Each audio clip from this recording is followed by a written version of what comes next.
Shadows over Hawthorne. Episode 5. The House of the Vale. Previously, in Shadows over Hawthorne, Detective Elliot Graves narrowly escaped the burning ruins of the House of the Vale, where a trusted ally revealed their betrayal before vanishing into the flames. Clues left behind in a cryptic journal hinted that Elliot's fiancée's death was no accident, and that he himself might now be marked by the Veiled One. The Return to Ashes.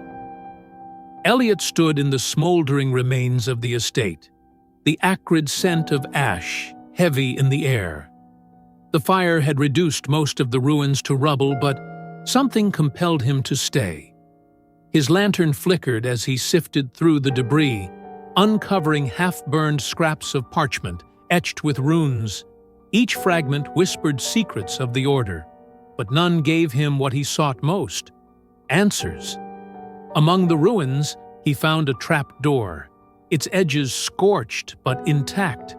With great effort, Elliot pried it open, revealing a narrow staircase that spiraled into darkness. Beneath the veil, the passage below was cold and damp, its walls carved with symbols identical to those in the journal. Each step echoed ominously, the faint sound of dripping water growing louder as he descended. Elliot's breath misted in the frigid air. At the bottom, he found himself in an expansive underground chamber.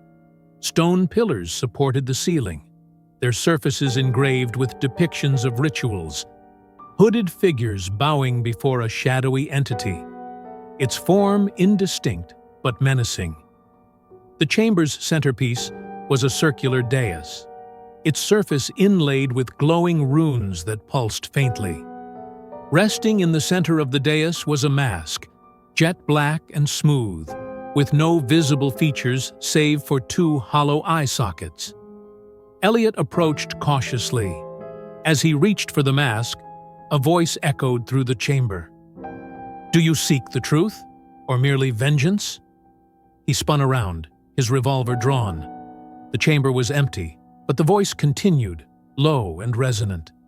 "The Veiled One sees all. Your path was chosen long before you knew it existed." The deadly warning. Elliot hesitated, his eyes darting between the mask and the shadows that seemed to shift around him. He took the mask and examined it closely, noting faint etchings along its edges, symbols matching those from the journal. A sudden gust extinguished his lantern, plunging the chamber into darkness. Elliot's heart raced as he fumbled for his matches. Before he could relight the flame, a figure materialized before him, its outline barely discernible against the shadows. "You cannot stop what has already begun," the figure said. Its voice was calm, almost pitying. "Leave this place, detective, or be consumed by it."